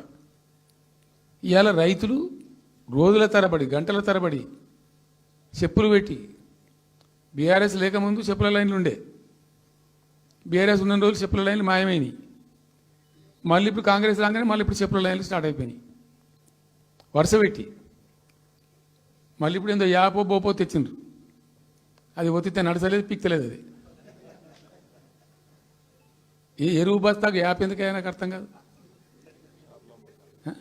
ఇంకా ఆ యాప్లో కూడా నాకు పూర్తిగా తెలియలేదు. నేను రాత్రి కూడా చెప్పే ఆ యాప్లో ఏముంటుందట. ఇప్పుడు నాకు పట్టుందా, అది ఎన్ని మాటలు ఇస్తారట. సపోజ్ నాకు 3 ఎకరాలు ఉంది. 3 ఎకరాలు ఉంటే ఎకరానికి 2 బస్తాలు చొప్పున 3 సార్లు ఇస్తారట. అది అంటే 3 సార్లు పోవాలి. ఇక యాడికి పోవాలో నాకే తెలియదు. ముఠమూల యాపే దొరకదు కాలబెట్టి. అది ఏదైనా చదువుకుని పూరాన్ని పెట్టుకొని విని పట్టుకొని తిప్పలు పడదామంటే కూడా ఆ యాప్ ఒత్తితే ఏం కనబడుతుందట. యాప్ ఒత్తితే ఏం కనబడుతుందట. ఏ గోదాంలో ఎరువులు అని చెప్తారట. అంటే ఇలా గజ్వేల్లో చెప్తారు, రేపు సిద్దిపేటలో చెప్తారు, ఎల్లుండి సిరిసిల్లలో చెప్తారు. ఏ గోదాం పోవాలి, ఎటు పోవాలి. ఇంతకన్నా జోక్ ఉంటుందా. రైతులకు మండల కేంద్రంలో ఎరువుల దుకాణం ఉంటుంది, తప్పితే వాళ్ళ తాలూకా కేంద్రంలో ఉంటుంది ఎక్కువ. ఆడ సాగుకారు ఉంటాడు, ఇచ్చేటోడు ఉంటాడు, అప్పిచ్చేటోడు ఉంటాడు. మనం బాగా విస్తరించినామా. నేను ఏమంటున్నానంటే 7,100 కొనుగోలు కేంద్రాలు పెట్టినాం కదా. వాళ్ళ ఊళ్ళో పోయి కొన్నాం కదా. ధాన్యం నెత్తిన పెట్టుకొని వాళ్ళ అంగడికి వచ్చి ఈ మార్కెట్ పనులు తిరుగుడే బంద్ చేసినాం కదా. అసలు రైతు సెంట్రిక్గానే మన పరిపాలన ఉండే కదా కంప్లీట్గా. అని మొత్తం సాప్ పట్టేసారు. ఇప్పుడు అరాసపాడలు వాడి 2 సార్లు రైతు బంద్ కొట్టిండ్రు. పెన్షన్ 4,000 ఇస్తామని 2 నెలల పెన్షన్ కొట్టిండ్రు. చాలా భయంకరమైనటువంటి పరిస్థితి తీసుకొచ్చిండ్రు రాష్ట్రంలో. ఇంత దిక్కుమాలిన కథ. నిరుద్యోగ భృతి ఇస్తాము, ఇవాళ మొక్కాల ఎన్ని అసలు హామీలు. నిరుద్యోగ భృతి ఇస్తాము, తోక ఇస్తాము, నోటిఫికేషన్లు ఇస్తాము, జాబ్ క్యాలెండర్లు ఇస్తాము, విద్యా భరోసా కార్డు. ఇక వాడు చూసి అడ్డం పడి ఆయన ఓటేసారు జనం. జరిగింది ఏంది, టెంప్ట్ అయిపోయారు. ఏమైందంటే యాక్చువల్లీ ఫ్యాక్ట్ ఏంటంటే ఇదే తెలంగాణ భవన్లో ఎన్నికలకు పోతున్నాం 2014. ఎన్నికల కమిటీ, హామీల కమిటీ ఒకటి ఉండే, మేనిఫెస్టో కమిటీ. అది రాస్తాను. దానిలోకి 2-3 రిటైర్డ్ ఐఏఎస్ అధికారులు కూడా ఉండేటప్పుడు ఒక సందర్భం వస్తే నేను అడిగిన, అసలు మనం పెన్షన్ ఎందుకు ఇస్తాం ప్రజలకు? Why do you give pensions at all? ఎందుకు ఇవ్వాలి అసలు? దానికి ఒక పరమార్థమో పర్పస్ ఉందా? అగాధం పట్టుకొని ఇట్లా పంచిపెట్టుడా ఏంది అసలు? మీ ఉద్దేశం ఏంటి సార్ అన్నారు. అనుకోకుండా దురదృష్టవశాత్తు కొందరు డెస్టిట్యూట్స్ అవుతారు, కొందరు ఫిజికల్ హ్యాండిక్యాప్డ్ అవుతారు. ఇలా మంచిగానే ఉన్నాం, ఏమో ఏమైనా ఒక యాక్సిడెంట్ అయితే కథం తెల్లారు మనం వికలాంగుడు అయిపోతాం. కదలలేని పరిస్థితికి వచ్చేస్తాం. రకరకాలు ఉంటాయి. వృద్ధాప్యం వస్తే పాపం వాళ్ళ పిల్లలు చూసి చూడకపోయారు, కొంతమంది పట్టించుకొని లేని వాళ్ళు ఉంటారు. అట్లాంటి వాళ్ళకు, అనాథలకు, ఆర్ఫన్స్కు, డెస్టిట్యూట్స్కు, విధివంచితులకు ఇచ్చేది పెన్షన్. అది ఎందుకు? అది ఒక పరమార్థం ఉండాలి. వాళ్ళు బిర్యానీ తినకున్నా, పెద్ద గందరగోళం లేకున్నా కనీసం 2 పూటలు పప్పు పచ్చిపులిసిన అన్నం తిని మాంజాల వాడు పండుకుంటట్టు ఉండన్న ఆ మేరకు ఇవ్వండి అని చెప్పినాం. అప్పుడు ఒక ఆయన గోయల్ సాబ్ అని ఉండే ఐఏఎస్ ఆఫీసర్. ఆయన ఉప్పుకింత పప్పుకింత అని అన్ని రేట్లు లెక్కబెట్టి 670 రూపాయలు ఇస్తే సరిపోతుంది సార్ అన్నాడు. నేను గావాలకి ఇచ్చేదానికి కోర్సు చేయను 1000 రూపీస్ పెట్టు పెద్ద కథ ఎందుకు అని 1000 చేసాం. దేనికన్నా కానీ 1000 రూపీస్ చేసినాం ఫస్ట్. సెకండ్ టర్మ్ నేను ప్రకటించిన, మళ్ళీ మేము గెలిపించుకొని ఈసారి గెలిస్తే వెంటనే 2000 రూపీస్ చేస్తామని చెప్పాను. మొదలు 1000 అన్నవాడు అడగలే, మా అంతటా మేమే సుమోటోగా మాట్లాడి చెప్పి డే 1 గవర్నమెంట్ ఇచ్చిన ఫస్ట్ క్యాబినెట్లో డిసైడ్ చేసి 1000 రూపీస్ పెట్టాం. 200 to 1000, 1000 to 2000 also first మంత్ని. Second టర్మ్లో మా గవర్నమెంట్ వస్తే ఫస్ట్ మంతే, ఏ మంత్లో గవర్నమెంట్ వచ్చినా అదే మంత్లో 2000 రూపీస్ చేసినాం, జనానికి అందించినాం. జనం కూడా ఏమనుకున్నారు, కేసీఆర్ 2 అన్నప్పుడు 4 అన్నట్టుగా ఇస్తాడు కావచ్చు, టెంప్ట్ అవుతారు పాపం, సహజంగా పేదవాళ్ళు కదా, లేని వాళ్ళు కాబట్టి. మనది కాదు సబ్జెక్ట్, అది కాదు కదా. ఈయన 2 ఇచ్చిండు కదా, 200 2000 చేసిండు, ఈడు తప్ప 4000 చేస్తాడేమో అనే ఆశలో మా కోటేసే ఉద్దేశం ఉన్న ప్రజలు కూడా ఈ మాయల పడి పాపం టెంప్ట్ అయిపోయి గోల్మాల్ అయిపోయి ఓట్లు వేసినారు. ఇలా తలలు బాదుకుంటున్నారు, తిడుతున్నారు, భయంకరమైన తిడుతున్నారు. నిన్న నేను హైదరాబాద్ వస్తున్నాను, నిన్న నేను మా ఫామ్ నుంచి బయలుదేరి వస్తుంటే ఒక 10 చోట్ల ప్రామిస్ చెప్తున్నాను. 10 ప్లేసెస్లో పక్క పండు వేసుకోగానే కార్లో కూర్చున్న 2 స్టీరింగ్ ఇచ్చి పెట్టి 2 చేతులు మీదకి పెట్టిండు. బాస్ మళ్ళీ మనం జల్దీ రావాలి, మనమే వస్తున్నాము, నెక్స్ట్ మనమే అని దుంకుతున్నాడు. ఆ మోటార్ పైసలు వాడు పక్కన డుర్రమన్న పక్కన వచ్చి వాడు వచ్చి నెక్స్ట్ మనమే సార్ వచ్చేతను అంటూ పోతుండ్రు. హైదరాబాద్ సిటీలో అనేక ప్లేసెస్లో కనీసం ఒక 10-12 ప్లేసెస్లో అట్లా చెప్తున్నారు జనం. అది దేనికి సంకేతం? మీ మీద ప్రజలు విశ్వాసం కోల్పోతున్నారు రోజు రోజుకు, మీ చర్యల వల్ల, మీ పిచ్చి పనుల వల్ల.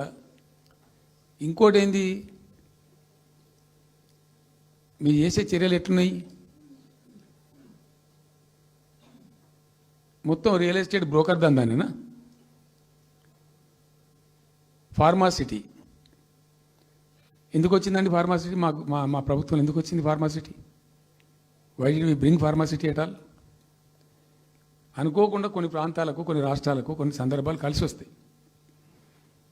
భారత ప్రభుత్వం ఆనాడు ఉన్నటువంటి నెహ్రూ గారి ప్రభుత్వంలో ఈ ఫిలకు వ్యాధి, కలరా వ్యాధి వ్యాపించి ప్రజలు ఇబ్బడిగా చచ్చిపోయేది.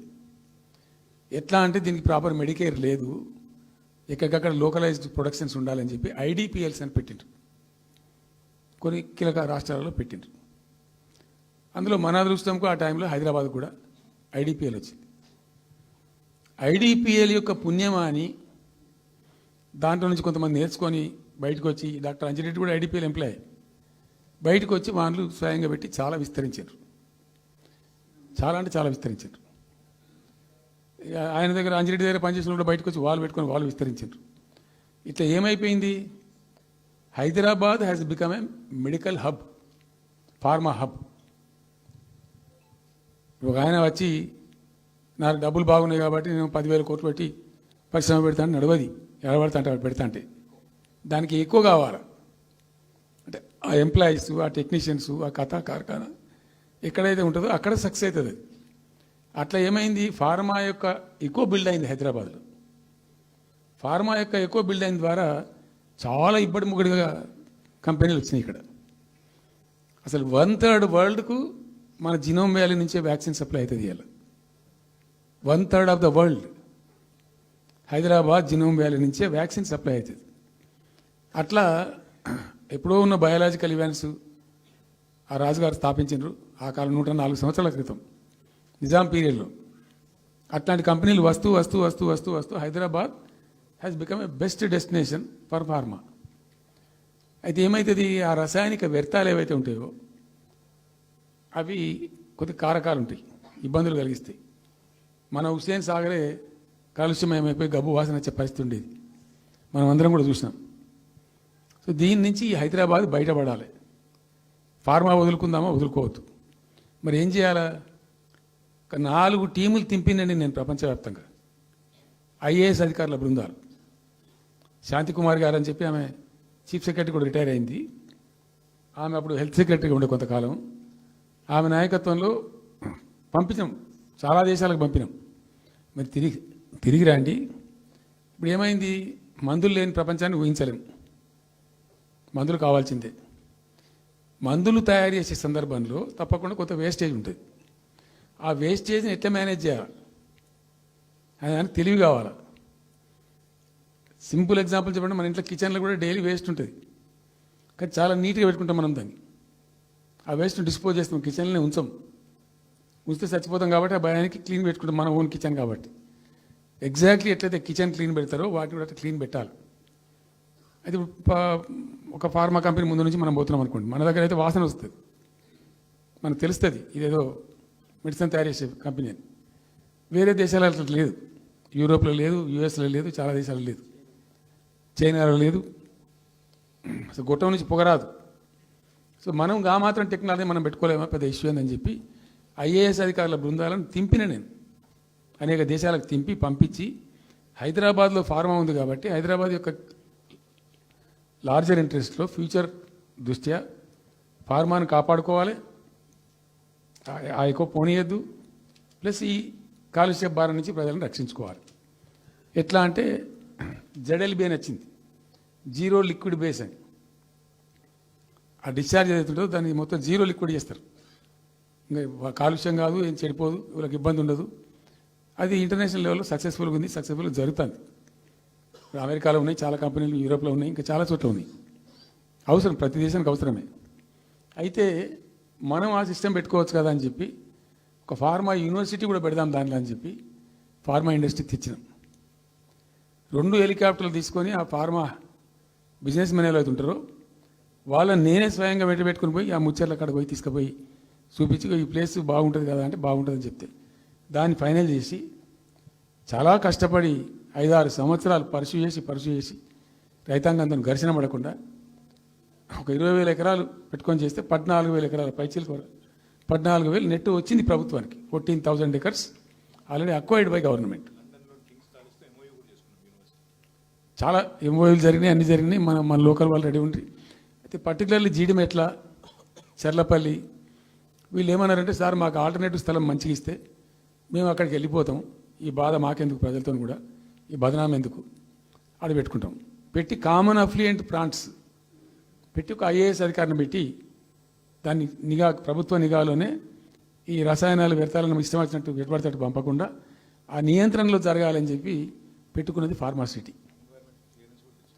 దానికి ఎన్వైరాన్మెంటల్ క్లియరెన్స్ కూడా వచ్చింది. కేంద్ర ప్రభుత్వాన్ని ఒప్పించి ఎన్వైరాన్మెంటల్ క్లియరెన్స్ తెచ్చినాం. హైదరాబాద్ మొత్తం ఫార్మాను ఒకటే దగ్గర తీసుకుపోయి పెట్టాలి, అక్కడ ఫార్మా సిటీ కట్టాలి, అక్కడ పనిచేసే ఎంప్లాయీస్ కూడా పొద్దాకి ఇటు అటు తిరిగేటువంటి అవసరం లేకుండా మంచిగా బ్రహ్మాండమైన సిటీ రావాలి, వచ్చే సిటీకి కావాల్సినటువంటి ఆల్ ఇన్ఫ్రాస్ట్రక్చర్ రావాలి అని. చైనాలో నేను చైనా పోయినప్పుడు చూసినట్టు అది 70,000 ఎకరాలు వాళ్ళది, చాలా హ్యూజ్ ఫ్యాక్ట్. మనకి ఒక 20,000 acres అయితే మస్తు అవుతుందని చెప్పి మేము తీసుకొని చేసినాం. మెడికల్ కాలేజ్ కూడా మంజూరు చేసినాం ఆ పక్కనే, వీటన్నిటి దృష్ట్యా పెట్టుకొని. అంటే మేము ఒక పద్ధతి పెట్టుకొని దాన్ని ఒక సిస్టమేటిక్గా చేసినాం. చేస్తే ఇప్పుడు దాన్ని ఏందండి దందా, ఏదైనా చేసి దాన్ని నమ్మకదొబ్బన్నా. ఏం జరుగుతుంది రాష్ట్రంలో? ఫ్యూచర్ సిటీ, తొక్క సిటీ, ఎవరికి కావాలి నీ ఫ్యూచర్ సిటీ? నాకు అర్థం కాదు. నువ్వు పెంచినావు హైదరాబాద్ను, ఎవరు చేసిన హైదరాబాద్ సిటీ? ఇంత వైబ్రాంట్ సిటీ ఎక్కడికి వెళ్ళొచ్చింది? 400 సంవత్సరాల చరిత్రతోని దీనికంతా ఒకటి బోధి జరిగి ఆటోమేటిక్గా పెద్ద సిటీ అయింది. అట్లా అన్ని కావు, అందరికి కావు. ఎన్ని రాష్ట్రాలకు ఉన్నాయండి? బెంగాల్ కలకత్తా ఉంది, మహారాష్ట్రకి ముంబై ఉంది, మనకు హైదరాబాద్ ఉంది, కర్ణాటకకు బెంగళూరు ఉంది, తమిళనాడుకు మద్రాసు ఉంది, ఢిల్లీ ఆఫ్ కోర్స్ ఢిల్లీ. వేరే రాష్ట్రాలకు లేవు కదా, 28 రాష్ట్రాలకు ఉండయి. సో ఇంత మహానగరం నిర్మితమైంది. ఈ నగరం యొక్క భవిష్యత్తును దృష్టిలో పెట్టుకొని పెట్టిందే ఫార్మాసిటీ. ఈ సిటీ మొత్తం గబ్బులు వేసిపోవాలి ఇక్కడ దాంతో. నువ్వు తీసుకుపోయాలి ఫ్యూచర్ సిటీ, తోక సిటీ ఏందన్నట్టు ఇది? అన్ని దిక్కుమాలిన పాలసీలు, రియల్ ఎస్టేట్ బ్రోకర్ దందా తప్పితే ఇంకోటి లేదు. అన్నీ కనబడతాయి మనకు. మీరు పరిశీలనగా చూస్తే, పూర్తిగా చూస్తే అసలు చాలా గందరగోళం. గురుకుల పాఠశాల విద్యార్థులు చచ్చిపోతారండి. ఇప్పటికి 120 మంది విద్యార్థులు చచ్చిపోయారు. గంత నియంత్రణ లేదా? గంత తెలివి లేదా? ఒక గట్టి అధికారిని బట్టి గట్టి చర్య తీసుకోరాదా? ఏందో చేస్తాము నీ ఫ్యూచర్ సిటీతో ఒక సిటీ ఈ పోరగాళ్ళని చేస్తారు.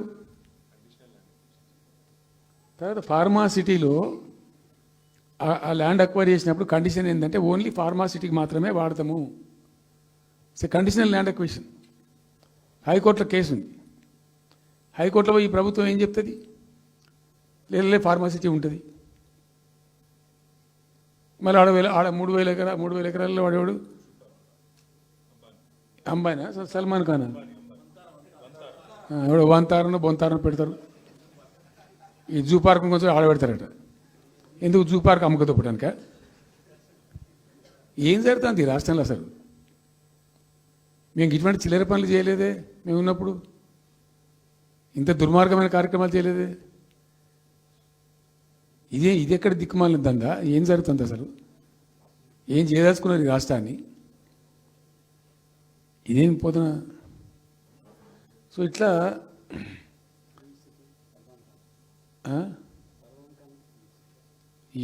అది ఏందో నేను ఒక్కటే మాట్లాడుతున్నానండి. బిజినెస్ మీట్ పెడతాం, ఎంఓయూలు చేసుకుంటాం. ఏ ప్రభుత్వం చేయాల్సిందే.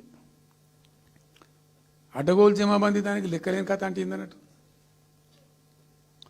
ఒక హైప్ క్రియేట్ చేసుడు. దీనికి ఆజుడు, దీనికి గురువు చంద్రబాబు నాయుడు. ఇప్పుడు చంద్రబాబు నాయుడు చెప్పిన లెక్కల బిజినెస్ వచ్చేది ఉంటే, ఎంఓయూలు సక్సెస్ అయ్యేది ఉంటే ఆంధ్రప్రదేశ్లో ఈ పాటికి 20 లక్షల కోట్లు వచ్చి ఉండాలి. ఆయన ఫస్ట్ టైం అలా సీఎం ఉన్నప్పుడు ఆ ఊళ్ళో పెట్టే కదా వైజాగ్లో, అమరావతిలో కదా వైజాగ్లో పెట్టిండు. వైజాగ్లో ఎవరు వెళ్ళి ఎంఓయూలు చేసిన వాళ్ళంటే వంట మనుషులు అని చెప్పిండ్రు. ఆ స్టార్ హోటల్లో బయట వంట మనుషులు వాడు ఎవడు ఆ సప్లై చేసేటోళ్ళు వాడు వచ్చి కూర్చోపోయి సంతకం పెట్టే పెట్టిండు వాడు పాపం. అవునా అండి, పాపులర్ అయింది అది. ఇప్పుడు మరి ఎక్కడ ఆ పెట్టుబడులు ఎక్కడ చెప్పండి? ఆఖరికి 10,000 కోట్లు అన్న రావాలి. 15 లక్షల కోట్లు, 6 లక్షల కోట్లు, 8 లక్షల కోట్లు.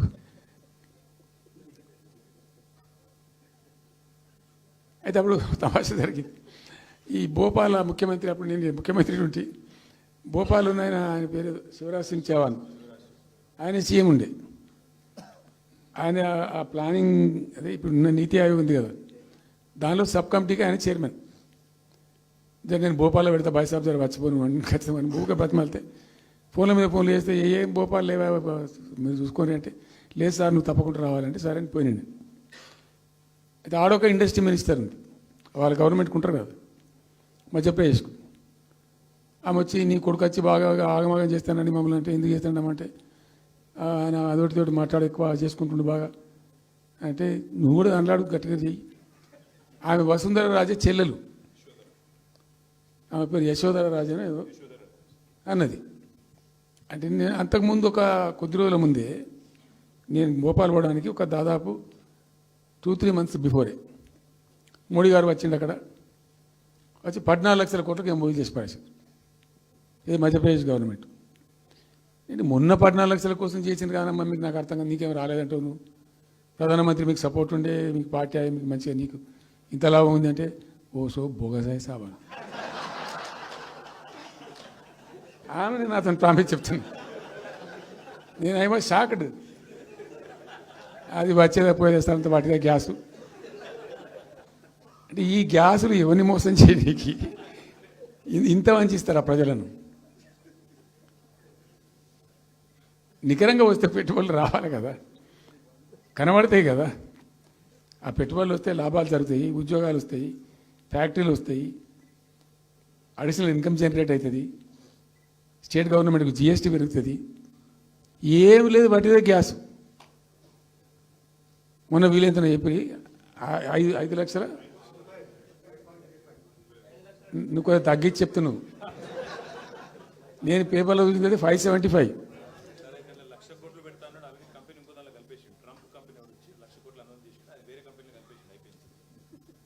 ఇట్లా ఇది ఏమి ట్రంప్ ఓడికి గింపి ఇదంతా ఏం పంచాయతీ? ఇట్లా ఈ మోసాలు చేసి ప్రజలను ఎంతకాలం పంచిస్తారు? రియల్గా కాంక్రీట్ టర్మ్స్లో రియల్గా రావాలి. కృషి చేస్తే నిజంగా తండ్రాడాలి. మా గవర్నమెంట్ వచ్చిన నాడు హైదరాబాద్ నుంచి సాఫ్ట్వేర్ ఎక్స్పోర్ట్స్ 57,000 కోట్లు ఉండేనండి. మేము దాన్ని 2,47,000 దాకా తీసుకుపోయినాం. స్టెప్ అప్ చేసుకుంటూ వాటిని నరికితే గాలిలో మాటలు చెప్తే వస్తాయా? మేము బిజినెస్ మీట్లు పెట్టలే, కాంక్లేవ్లు పెట్టలే, ఏమి లేదు, పరదాలు కట్టలే. బెస్ట్ పాలసీ చేస్తే ఆటోమేటిక్గా అట్రాక్ట్ అయి వస్తారు. నేను చెప్పిన అప్పుడు ఒక ఆయన ఉండే, పాప ఆయన చీఫ్ సెక్రటరీ కూడా రిటైర్ అయ్యిండు, ఆయన పేరే ఉండే మాధవరావు అల్లుడు ప్రదీప్ చంద్రకు చెప్తే ఆయన పాలసీ తయారు చేయమని చెప్తే తెప్పించండు. పాపం చాలా దేశాలకు తెప్పించండు. ఒక 50 సార్లు రిజెక్ట్ చేసిండు. ఇట్లా కాదు, నాకు కాంక్రీట్ కావాలి, ఇంకా మంచి కావాలని చెప్పి చాలా కష్టపడి చేసిండు. I must appreciate him. The best policy was brought in. తెచ్చిన తర్వాత కూడా ఎట్లుంటుందంటే, ఒక కంపెనీ వాడు వచ్చిండు, ఫాక్స్కానా ఆ మహారాష్ట్రలో కొట్టుకుపోయింది. ఫాక్స్కాన్ అనే కంపెనీ చాలా పెద్ద కంపెనీ వాస్తవానికి. ఇదేవి తయారు చేస్తారు, సెల్ ఫోన్లు ఇవన్నీ ఎలక్ట్రానిక్స్లో ఉన్నాడు. చాలామంది ఉమెన్కి ఎంప్లాయ్మెంట్ దొరుకుతుంది దాంట్లో, 1000 మందికి. సరే వస్తే మనకు కూడా లాభం జరుగుతుంది. వాని ఎంబడి మస్తు దానిలో ఆల్మోస్ట్ వచ్చిండు, 90% వచ్చిండు. మీ పాలసీ బాగుందని అప్రిషియేట్ చేసి అన్ని చేసిండు. యాళ్ళకు వస్తే మహారాష్ట్ర ప్రభుత్వం 3,000 కోట్ల రూపాయలు వానికి నగదు ఇన్సెంటివ్ ఇస్తాను, వాడు కొట్టుకుపోయాడు. 3,000 crores ఎదురిస్తేనే నీకు డబ్బులని తీసుకుపోయాడు. అప్పుడు మనకు అంత కెపాసిటీ లేకుండా, సరే రియల్ ట్రై చేస్తే, కాంపిటీషన్ ఉన్నప్పుడు ట్రై చేస్తే కొన్ని సందర్భాలు జరుగుతాయి, కొన్ని జరిగాయి. ఉన్నట్టు తెలుసు, కట్టండి కదా, నడుస్తుంది కదా, ఫ్యాక్టరీ స్టార్ట్ కూడా అయింది కదా ఆల్రెడీ. సో అట్లా రియల్ ఎఫర్ట్ చేస్తే కొంత జరిగేటువంటి ఆస్కారాలు ఉంటాయి. ఇప్పుడు వెల్స్ పన్ కానీ, వరంగల్లో వస్తున్నటువంటి మెగా టెక్స్టైల్ పార్క్లో కైటెక్స్ కానీ, చాలా వాళ్ళు ఎంబడివాడి తనలాడి తిప్పలవాడి అది చేసి పట్టుకొస్తే ఓటి సమకూరుకుంటూ పోతుంటుంది. కానీ వట్టి హైప్ క్రియేట్ చేసి మందిని మోసం చేసి ఎన్ని రోజులు ఇస్తుంది? ఆత్మవంచన, ప్రజావంచన. ఏమైనా వస్తుందిరా బాబు అంటే ఏమి రాదు. ఈ గ్యాస్ల ప్రజలను పెట్టి ఇప్పుడు ఇస్తాన 2,500 దిక్కులేదు మహిళలకు, 1,000,000 మంది మహిళలను కోటీశ్వర్లను చేస్తాం. కాంగ్రెస్ మంత్రులంతా ఒకటే పాట పాడు, ఏమి ఎట్లా చేస్తావా 1,000,000 మంది మహిళలను కోటీశ్వర్లను? నీ దగ్గర ఉంటేనా? ఉన్న రెవెన్యూ పీకింది రాష్ట్రాన్ని, లోపలికి అయిపోయింది. మేము ఉన్నప్పుడు గ్రోత్లో 50% లేదు. అసలు మీ గ్రోత్ గురించి అవగాహన ఉందా? ఒక్కొక్క రూపాయి కూడబెట్టాలి, ఎట్ట తీసుకుపోవాలి? నేను ముఖ్యమంత్రి అయిన తర్వాత నన్ను ఎంతమంది టెంప్ట్ చేసినా, ఐఏఎస్ ఆఫీసర్లు వాళ్ళు వీళ్ళు, ₹1 రిజిస్ట్రేషన్ ఛార్జ్ పెంచారు నేను 4 ఏళ్ళ దాకా. Not even single rupee. ఉల్టా నేను వాళ్ళని పిలిచి మీకు ఏం కావాలి, రియల్ ఎస్టేట్ బాగా మంచిగా చేసుకుపోవాలి, హై క్లాస్ రావాలి అంటే ఎట్లా? హైదరాబాద్లో కూడా స్కై లైన్ రావాలని చెప్పి 3 ఏళ్ళు తిప్పలవాడానండి నేను, 3 years. ఎందుకంటే స్కై లైన్ రావాలని నోటి మాట అంటే రాదు, దానికి కూడా ఎక్కువ కావాలి. ఆ 50 అంతస్తులు 60 అంతస్తులు మీదకి పోయి కట్టేటువంటి ఆ క్రేన్ ఆపరేటర్లు, క్రేన్ డ్రైవర్లు, దానికి సంబంధించిన సరంజామా అంత ఉంటుంది. ఆ ఎక్కువ వస్తే ఆ స్కై రైజ్ వస్తుంది. ఆ ఎక్కువ తేవడానికి చాలా కష్టపడాల్సి వచ్చింది. ఇప్పుడు ఈ రాజభవన్ పక్కనే గేట్ పక్కన ఒకటి ఉంటుంది చూడండి, కాదు ఒక టవర్ ఉంటుంది ఒకటి. నేను అప్పుడు నేను పోతుంటే ఈ పునాది తీసిండు, మంచి స్పాట్ ఇది, వాటర్ ఫ్రంట్ ఉంటుంది హుసేన్ సాగర్. అతను చెప్పుండే మనం స్కై లైన్లో భాగంగా ఇద్దాము, 50 అంతస్తులకు ఇద్దామని చెప్పి ఆగమంటే ఆయన ఎవరో రాజుగారు ఆగలే, ఆయన గతకే కట్టుకున్నాడు పాపం. It took me 3 years to bring sky line to Hyderabad. మేము ఒక పద్ధతికి పోయినాం, సిస్టమ్ చేసినాం, ఓపికతోని చాలా సిన్సియర్గా మంచి పద్ధతితోని వాళ్ళతో డిస్కస్ చేసుకుంటూ మాట్లాడుకుంటూ ఒక క్రమ పద్ధతిలో పోయినాం. గట్టుంటుంది పద్ధతి. కానీ 4 ఫీజు తీసినాం, 4 10% ఏదో ఫీజు ఉండే. తర్వాత ఆర్డీఓ ఆఫీసుకోవాలి సార్, ఈ ఫీజు ఏమో కానీ ఆ ఫీజు ఎక్కువ అవుతుందని వాళ్ళు చెప్పారు. అది తీసేవతల పడేసినాం. అది తీసేసినాం, ఆర్డీఓ దగ్గర పోయే అవసరం లేకుండా కూడా చేసినాం. ఇప్పుడు అదొక ఫీజు. ఆ ఫీజుతో ఏమైంది, ఆయనతో పీకింది. హైదరాబాద్ రియల్ ఎస్టేట్ గంగలు కలిసింది. మేమేమో ఆనాడు నిజంగా చెప్తున్నా, చాలా సంతోషంగా చెప్తున్నాను నేను, భూముల ధరలు పెంచినాం తెలంగాణలో. ప్రజా ఆస్తులు పెంచినాం, ప్రజా ఆస్తుల యొక్క విలువ పెంచినాం. 4 ఎకరాల నోడు ధీమాతో ఉండే తెలంగాణలో. కొద్దిగా డాంబర్ రోడ్డు అంటుకునే 4 ఎకరాల నోడు 50 లక్షల కాడికి అమ్మితే నాకు 2 కోట్ల శ్రీమంతుడు అని చెప్పుకున్నాడు కాలర్ ఎగరేసుకొని. ఇవాళ ఏమైనాయండి భూముల ధరలు? కుప్ప ఊలిపోయినాయి. ఇంట్లో అమ్మాయి పెయింట్ ఉంటే ఒక ఎకరం అమ్మి చేద్దాం అనుకుంటే కొనే దిక్కులే సరని కళ్ళకి నీళ్ళు పెట్టుకుంటారు ప్రజలు. ఇవాళ లేదు, ఒక ఎకరా కూడా అమ్ముడు పోతలేదు, ఇప్పుడు కొంటలేడు. దిక్కు లేకుండా అమ్ముకుంటే ఇష్టం వచ్చిన అడ్డమైన ధరలకు అమ్ముకోవాలి. సో ఈ అరాకిరి మాటలు చెప్పి అడ్డమైన హామీలన్నీ ఇచ్చి నీకు చేసాదగాక కేవలం రాజకీయ అధికారమే మా లక్ష్యం అనే పద్ధతిలో ఇచ్చి ఇలా ప్రజలను వంచి అటు రైతాంగాన్ని నడిపిస్తున్నారు, పేద ప్రజలు నడిపిస్తున్నారు, పేద విద్యార్థులు నడిపిస్తున్నారు, రిటైర్డ్ ఎంప్లాయీస్ నడిపిస్తున్నారు. పచ్చి అబద్ధాలు. కేసీఆర్ చేసిన అప్పులకు వడ్డీలు కట్టలేకపోతున్నావా? ఉతికింది కదా, ఈ చెంప వాయించింది కదా. ఎంత కడుతున్నారు? తీసుకున్న అప్పులు ఏంటంటే 2,90,000 కోట్లు మొత్తం కలిపి చెప్పాను కదా చాలా స్పష్టంగా. సో ఇట్లా ఇవన్నీ వాస్తవాలు ఒక పక్కకుంటే అన్ని అబద్ధాలు చెప్పుకుంటూ ఇష్టం వచ్చినట్టు మాట్లాడుకుంటూ ఇక నన్ను ఇచ్చడానికైతే వాళ్ళ నోరు మొక్కాలిగా. ఎప్పుడో సందర్భంలో కోపం వచ్చి ఒకటి తిట్టినామంటే ఒక మనిషిని మాట వేరు. పొద్దాకాదే కదా కేసీఆర్ చచ్చిపోవాలి మాట్లాడినప్పుడల్లా. ఎక్కడైనా మాట్లాడు, ఏ సందర్భంలో మాట, నువ్వు కాలేజీలో మాట్లాడు, లేకపోతే ఇంకో కాడ మాట్లాడు, స్కూల్ పిల్లల కాడ మాట్లాడు. గింత అక్కసు ఉంటుంది మనుషులకు. అది కరెక్ట్ అవుతుందా? సో ఇష్టం వచ్చిన పద్ధతులు, మాటలు, ఇష్టం వచ్చిన దుర్మార్గ ప్రచారాలు, అన్ని పచ్చి అబద్ధాలు నోరు తెరిస్తే. రియాలిటీ వేరుంది, జరుగుతున్నది వేరున్నది. అన్ని రికార్డ్ అవుతున్నాయి, ప్రజలలో అన్ని గమనిస్తున్నారు. సో కాబట్టి ఏదేమైనప్పటికీ పాలమూరు రంగారెడ్డి ఎత్తిపోతల పథకం విషయంలో ఎట్టి పరిస్థితుల్లో రాజీ పడం.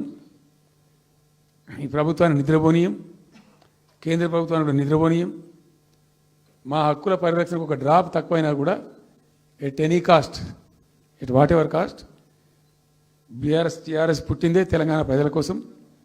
తెలంగాణ ప్రజలకు ఒక నొక్కు పడుతుంటే మౌనం పాటించలేం. మీరు ఏం ఊరుకో ఏం చేసుకో. నాకు ఇన్ఫర్మేషన్ వచ్చింది, మీటింగ్ జరుగుతుంటే మరి 4 గంటలకు అయిపోవాలి లెక్క ప్రకారం. It was extended. 5 గంటలకే ఉత్తమ్ కుమార్ రెడ్డి ప్రెస్ మీట్ పెట్టిండు. మీకు కూడా వచ్చి ఉంటుంది ఇన్విటేషన్. ఎందుకు కేసీఆర్ కాగానే మనం ఇంకొక వరుస మళ్ళీ మురగాలి. చిట్ చాటు అది కూడా ఎందుకు మొరగడానికి? ఆ మొరుగుడుకు వాల్యూ ఉంటుంది.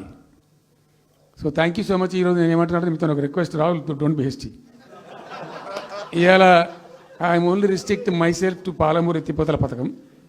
అది డైల్యూట్ అవుతాయి కాబట్టి ఇలా చెప్పాను. నేను ఉంటున్నా, మీకు అందుబాటులో ఉంటుందిగా. I'm on the field now. కాబట్టి మీకు please here me. You have to excuse me today. దానికే నేను రిస్ట్రిక్ట్ అవుతాను. ఇలా any question, 100 questions you put me, I will give you answer tomorrow or day after, any time. Thank you.